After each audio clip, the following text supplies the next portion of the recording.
Hi friends, in today's session, with the help of some examples, we will see which equations are called linear equations in one variable.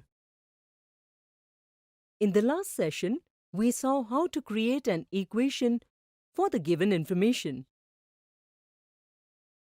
Do you remember what this equation tells us? Here, x is a variable whose value we want to find out. This equation tells us that the total value of the left-hand side must be equal to the right-hand side, that is 80. Let's start this session with these equations. Here, the first equation has two variables, x and y. Similarly, the second equation contains two variables, a and b. But our last equation has only one variable, which is x. Therefore, only this equation can be called a linear equation in one variable. Now, there are some equations with one variable. Look at the first equation. The highest power of the variable x is 1. In the second equation, the highest power of x is 2. Can you find the highest power of the variables in the other two equations? Absolutely right. In the equations 3 and 4, the highest power of x is 3 and 1 respectively. An equation is called a linear equation in one variable when the highest power of its variable is 1. So can you now tell which of these equations are linear equations in one variable? We see that both these equations are linear equations in one variable, and neither of these two are linear equations. Let us look at some more equations. Of these four equations, which equation is a linear equation in one variable? Notice the first equation. In this equation, the highest power of the variable x is 2. Therefore, it cannot be a linear equation in a single variable.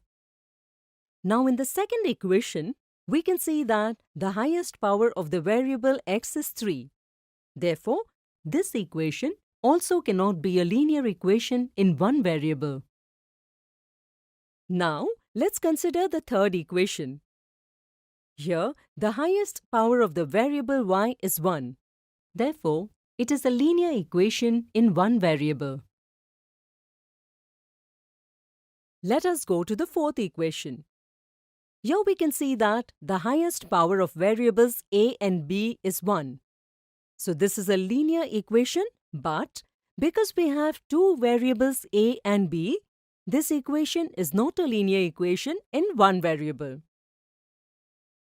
Therefore, only the third equation is a linear equation in one variable. In this session, we looked at some examples of linear equations in one variable. One variable means there is only one variable in the equation, and linear means the highest power of that variable is 1. In the next video, we will see few misconceptions about linear equations in one variable.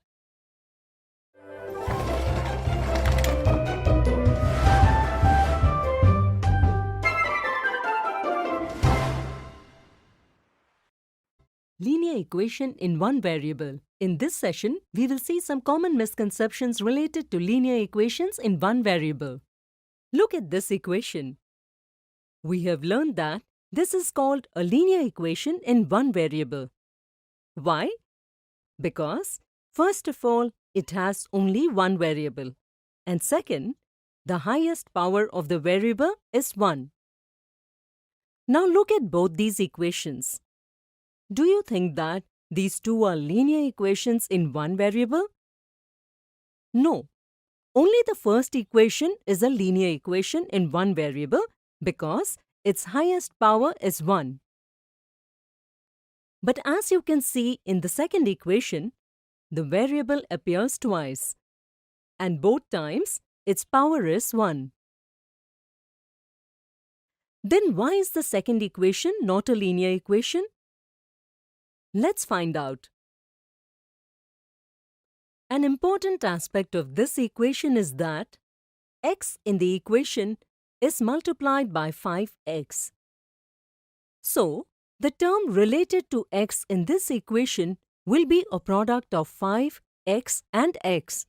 Here we see that two terms with base x are being multiplied. Therefore, their individual powers will be added and the last term will be 5x square. As you can see, the power of x is 2. As per the definition of linear equation, the second equation cannot be considered a linear equation. Therefore, the second equation is not a linear equation in one variable. Let us take another example. Observe these equations carefully. Can you find which of these equations are linear equations in one variable? The first and third are definitely linear equations in one variable. But what about the second equation? There is some confusion in the second equation because the variable in this equation is to the right of the equality sign, but this is also a linear equation with one variable. Can you tell why? In any equation, the position of the variable does not matter. The equation only tells us that the value of the expression on the left will be equal to the value of the expression on the right. So, in a linear equation with one variable, the variable can be present on either side of the equation. Let's end this session. In this session, we saw some common misconceptions related to linear equations in one variable. In the next video, we will learn how to solve a linear equation in one variable.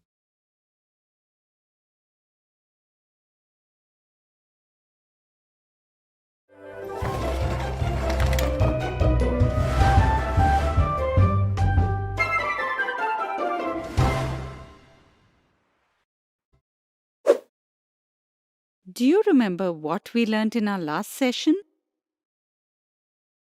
Absolutely correct. We learned how to make a linear equation with one variable. Children, in this session, let's see how to solve linear equations with one variable. Look at this equation.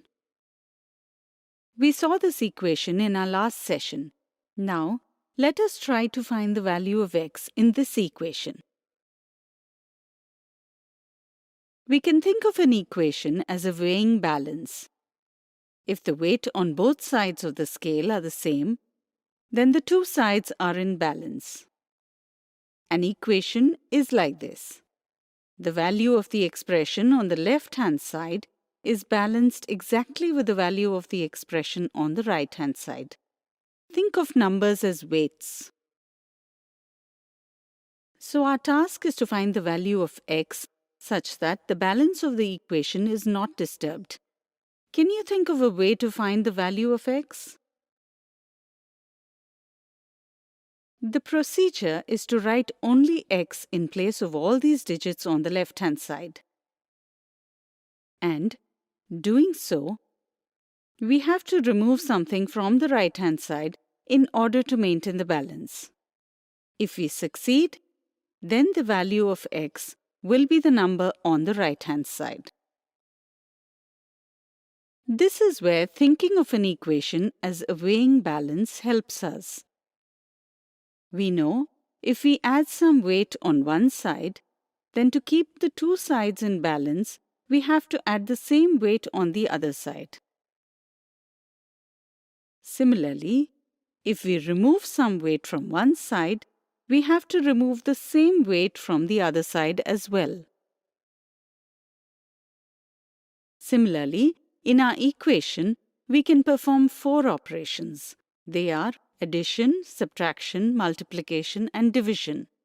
So if we add a number on one side of the equation, then we have to add the same number on the other side. Similarly, if we subtract, multiply, or divide, we have to do it on both sides.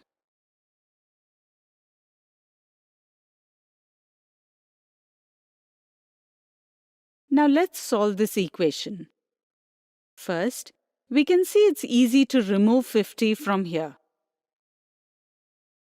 So, we subtract 50 from both sides. Now the equation becomes like this. What we get is 3 times x is equal to 30.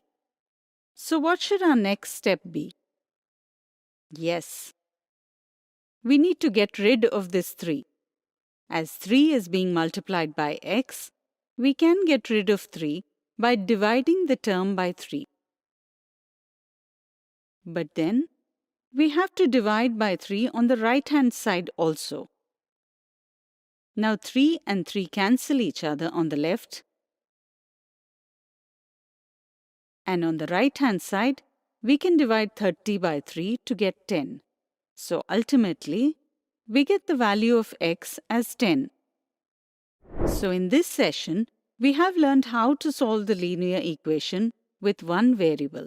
In the next video, we will look at some more examples to understand how to solve such equations.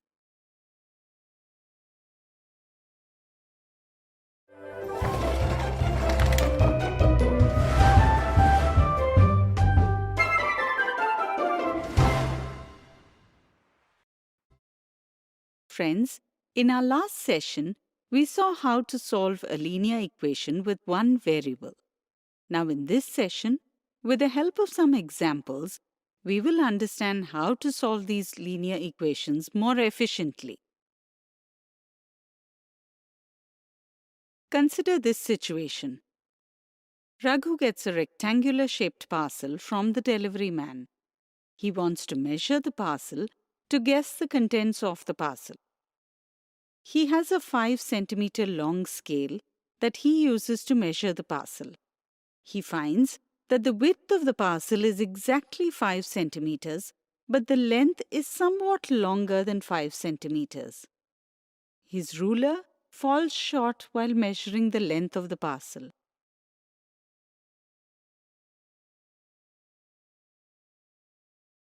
He also notices that in small letters, the area of the rectangular-shaped parcel has been measured to be 45 square centimeters. Can you help Raghu find the length of the parcel? Let's help him. We know that the breadth of the parcel is 5 centimeters and the length of the parcel is longer than 5 centimeters. So, we can write the parcel's length as 5 plus b centimeters. We also know that the area of the parcel is equal to 45 centimeters square. We know that the area of a rectangle is length times its breadth. So, we can form an equation with its area like this.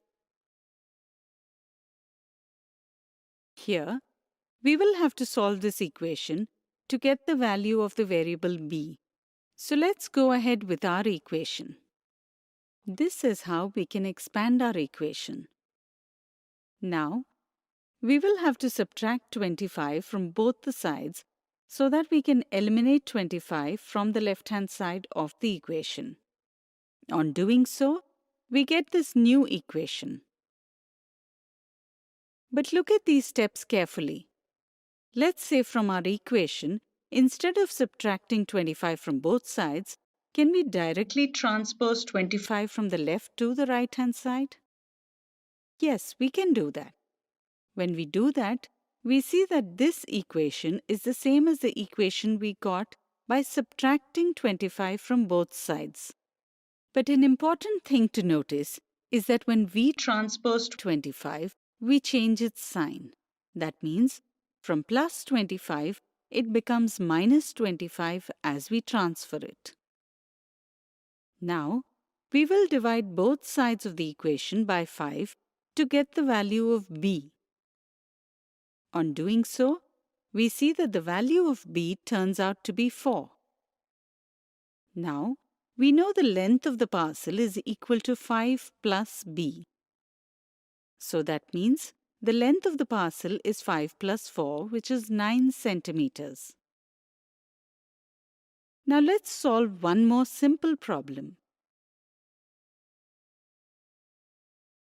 Can you tell me what will our first step be? Yes, we will transpose the number -5 to the right-hand side. But be careful. When we transpose -5 to the other side, it will become +5. After this step, we will get the value of x as 15. As you can see, we got our solution in just one step by transposing -5 to the other side. So this efficient way will help us in further sessions to solve the equations swiftly. To conclude, in this session, we saw that we can solve linear equations in one variable very easily and efficiently by transposing numbers to the other side. But always remember that while we transfer a number, we change its sign.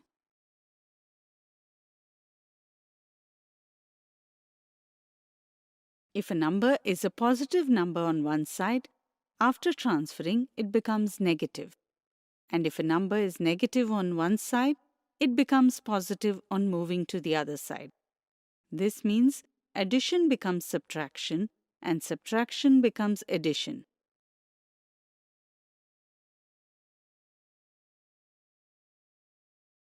In the next video, we will look at some misconceptions that arise while solving linear equations in one variable.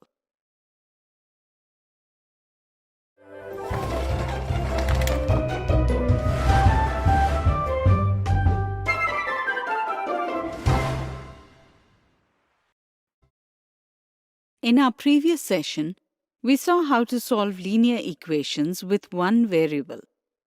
Friends, in this session, we will take a look at some common mistakes related to its concept. Suppose this equation is given to us, and we have to find the value of x. The options given to us are as displayed. What do you think is the right answer? The correct answer for this question, option B, that is, x is equal to 2. Now, some of you might have got option A as the answer. Why do you think this happened? Where did you go wrong? Let's find out. The equation that we have is this. Since 8 is multiplied with this term, we simplify this by opening the bracket. But this is where we need to be careful. Because while multiplying by 8, we tend to multiply only 4x by 8 and forget to multiply 3 by 8 as well. This is why we end up getting the wrong answer. If we look carefully, we can see that the entire bracket containing this expression is multiplied with 8 and not just 4x. Thus, along with 4x, we must also multiply -3 with 8. So our second step must look like this. Thus, when a number is multiplied with more than one term within a bracket, we should be careful to ensure that the number is multiplied with all the terms inside the bracket. Now we know how to solve this equation. If we solve this equation, we will get the answer to be x is equal to 2.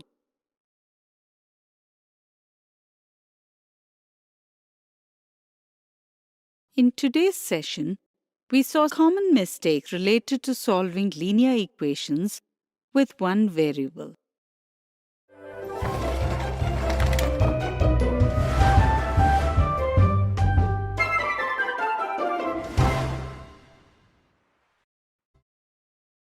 In the previous sessions, we learned to solve linear equations in one variable.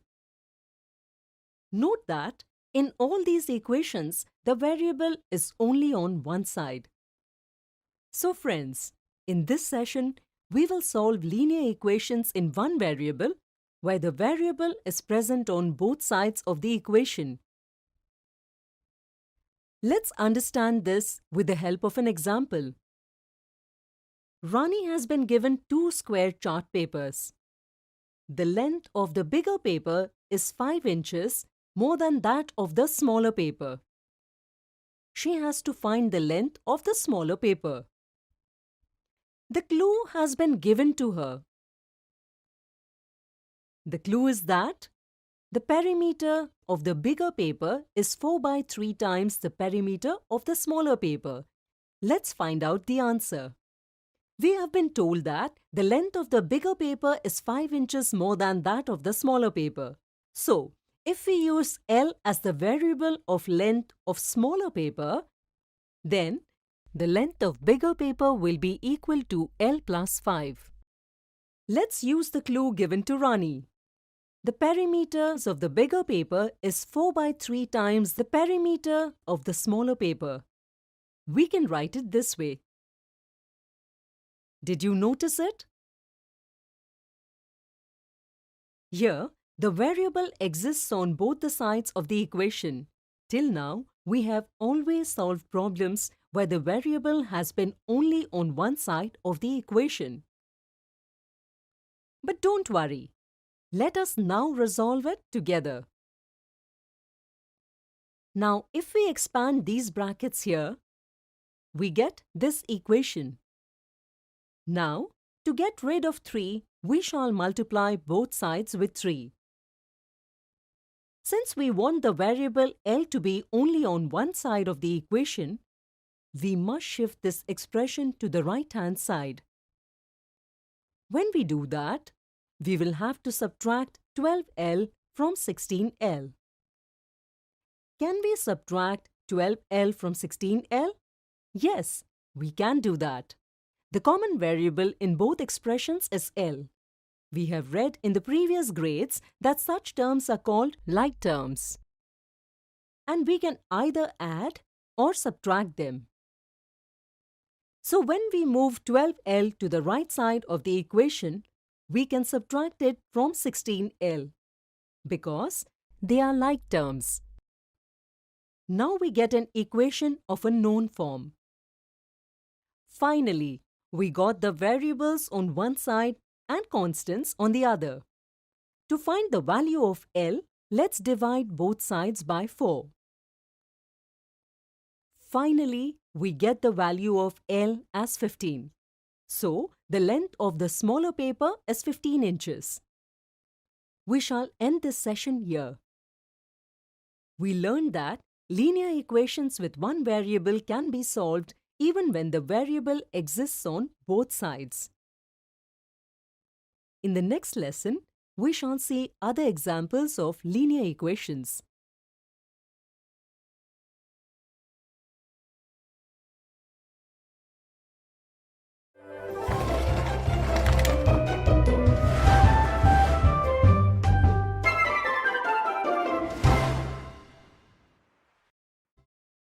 In the previous session, we learned that a linear equation with one variable can also be solved when there are variables on both sides of the equation. So friends, today let's look at another interesting example and learn solving such an equation. Raghu had a 12-inch candle, while Rani had an 18-inch candle. Both of them lit their candles at 6 a.m. Raghu's candle decreases upon burning ½ inch every hour, while Rani's candle decreases by 2 inches every hour.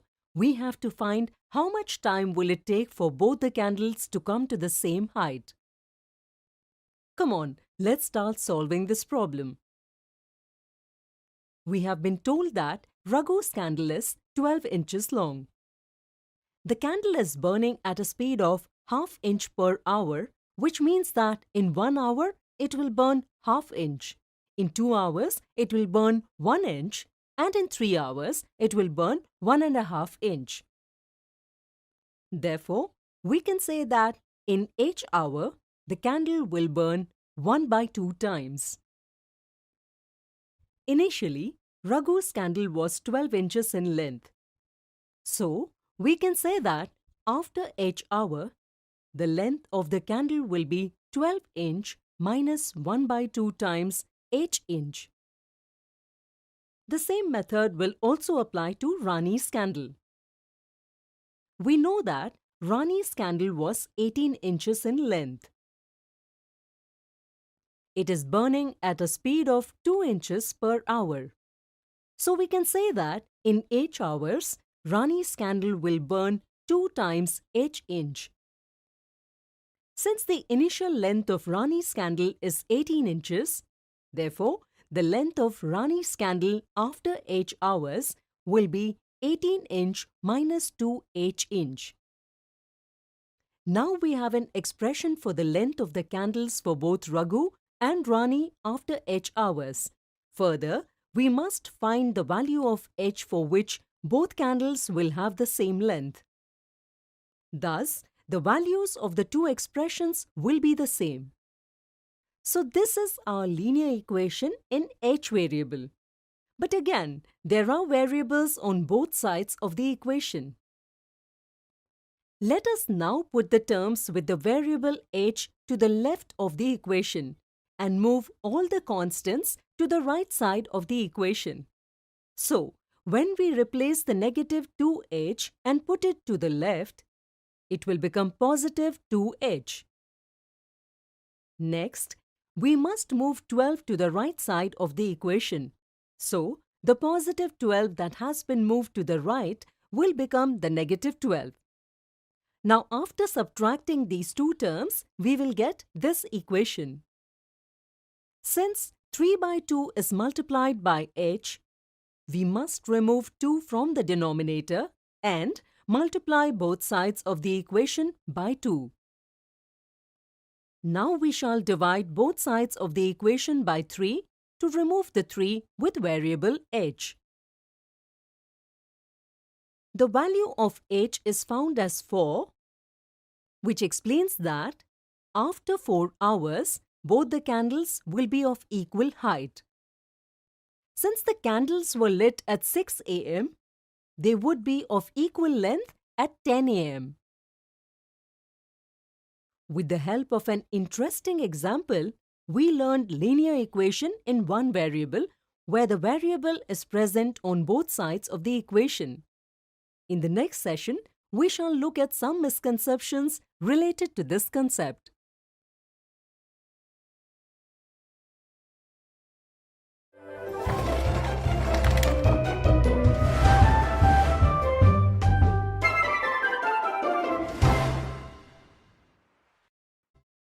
Friends, in the previous session, we solved examples of linear equations in one variable. Kindly make a note that the variable is on both the sides of the equation. In this session, we shall look into few misconceptions that can occur while solving such equations. Look at this expression. Out of these two options, which option would be the result of this expression? Let us first have a look at option A. We know that the figure 7p is actually 7 times p. Similarly, here p can be written as 1p. So in this expression, we can easily apply the distribution property. When we do this, we can consider p being always present and write its coefficient as 7 minus 1. So, the correct answer would be 7 minus 1 multiplied by p minus 7, which is 6p minus 7. Because there is no other number in the expression, 7 will remain as it is. Hence, the correct option is A. At times, 7 is considered to be common, resulting in subtracting p from p, which leads us to option B. But that is the wrong option. Let's look at another question. When do you think this statement will be correct? Can we consider A as the answer since h is a variable? This shows that the value of h can vary, isn't it? So, if h is equal to 7 on this side and 0 on this side, then this statement can sometimes be false. But this notion is wrong. Do you know why? In spite of h being a variable, it does not mean that it will have different values in the same situation. Therefore, h cannot have two different values simultaneously. Here, h indicates an unknown number. So the value of h is the same number, but we do not know what it is. Based on the same assumption, if we place the same number in place of h on both sides, we shall see that this statement will always be true. So the correct option is B. In this session, we dealt with two similar misconceptions where one can easily get confused while trying to understand the concept of linear equations in one variable.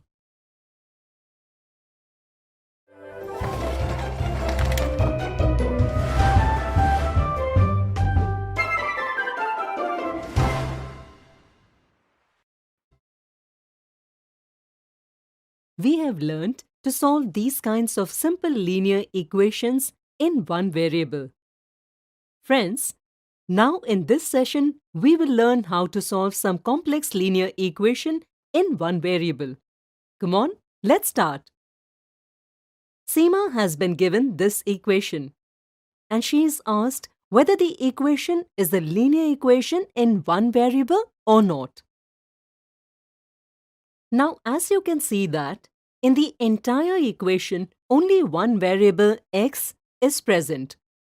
So we can say that this equation is definitely an equation in one variable. But variable x is present both in the denominator and the numerator on the left-hand side. So, is this a linear equation in one variable? What do you think?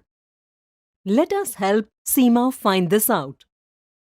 As of now, this equation doesn't seem to be a linear equation in one variable because the variable x is in the denominator as well. But can we change such type of equations into linear equations in one variable? For this, we have to remove x from the denominator.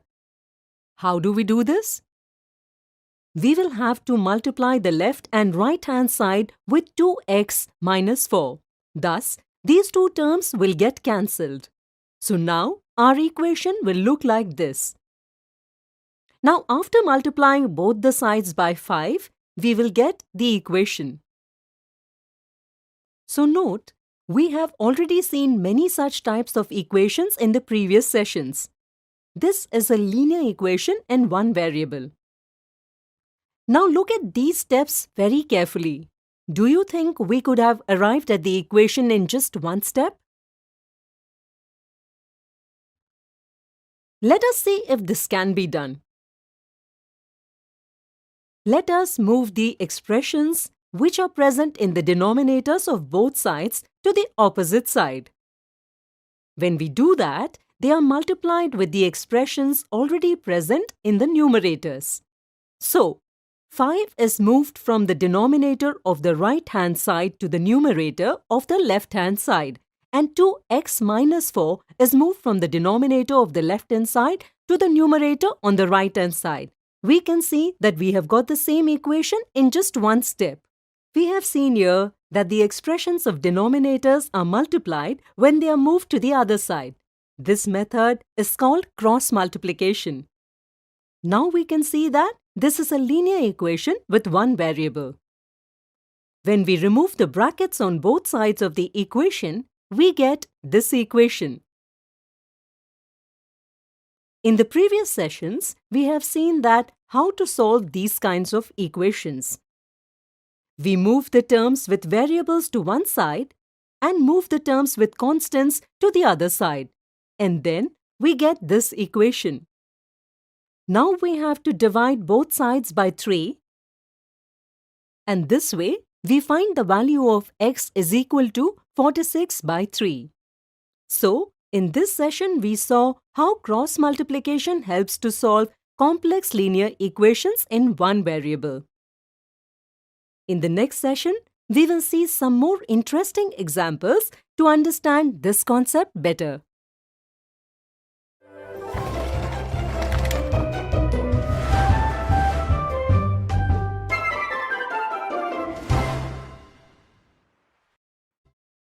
In the last session, we studied how a simple method of cross multiplication can help to solve the complex linear equations in one variable.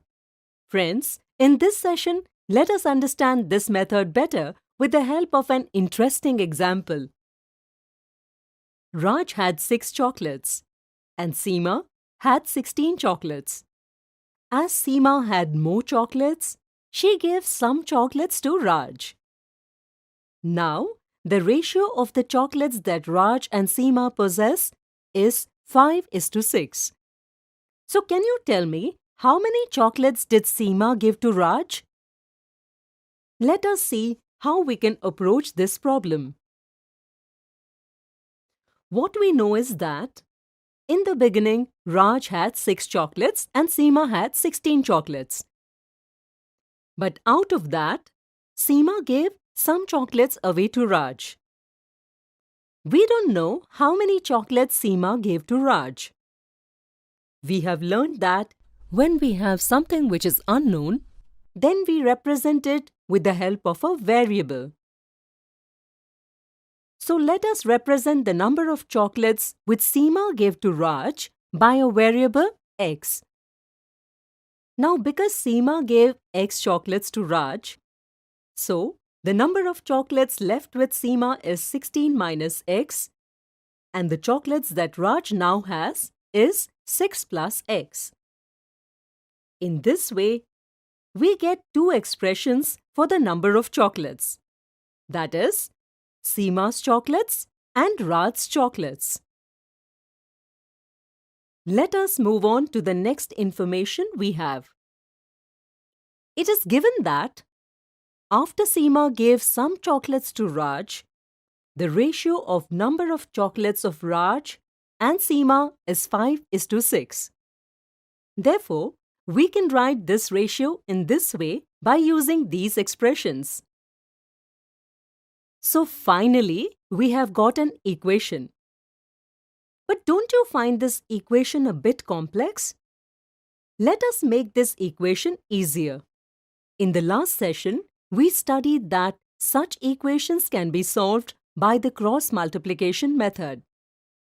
So the denominator of the left-hand side when going to the right-hand side will be multiplied to the numerator of the right-hand side. Similarly, the denominator of the right-hand side will be multiplied to the numerator after going to the left-hand side.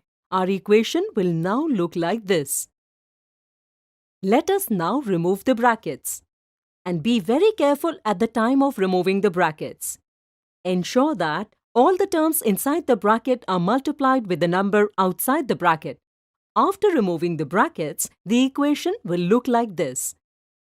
Now, all the terms with variable x are moved to the left-hand side and all the constants are moved to the right-hand side of the equation. Now, after adding the like terms and subtracting these two terms, we get this equation. Now, to get rid of 11, we have to divide the equation by 11 on both sides. In this way, we find the value of x as 4. So, we can say that Seema gave 4 chocolates to Raj.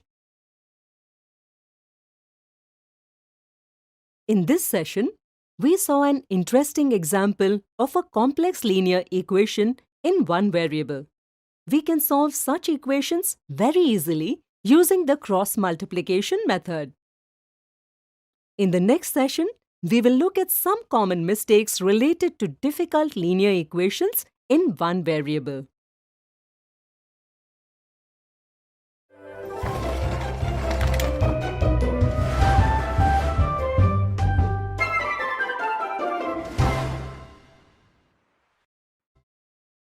In the previous sessions, we learned how to solve various linear equations in one variable.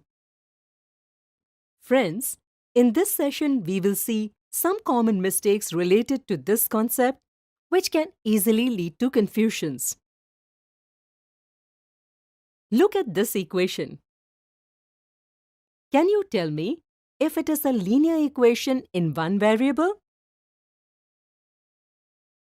We know that the equation is a linear equation in one variable when its highest power is 1. Notice that in this equation the highest power of the variable is 1. So this should be a linear equation, isn't it? Wait, don't jump to any conclusion. Before we examine the highest power of the variable, we should try to simplify the equation. Do you remember how to simplify this equation? For this, in our previous session, we have seen the cross multiplication method. By cross multiplication method, we will get this equation. Now let us remove this bracket. Our next step looks like this. Now, after checking the highest power, we see that it is 2. So this is not a linear equation in one variable. With the help of this example, we have understood that before we examine if the equation is a linear equation in one variable or not, we have to change it to its simplest form. Let us see one more common misconception. Suppose we have this equation. Can you find the value of x here? This is very simple equation to solve, isn't it? If we simplify the left-hand side, we get this. Now, we will send 6 to the right-hand side. We will now get 0 on the right-hand side. So, what should we do now? Most of us think that there is no solution to x. But it is not so. Can you tell what does this equation tell us? This equation tells us that the value of x is the number that gives us 0 when it is multiplied with 3. Do you know any such number? Absolutely correct. 0 is the only number which can do so. So the answer is 0. Hence, the value of x is 0. There is one more method to find this answer. In this equation, we divide both sides by 3 and then we find 0 by 3 on the right-hand side, which is equal to 0. Get x is equal to 0. So in this session, we have seen two types of mistakes that we do when we solve linear equations in one variable.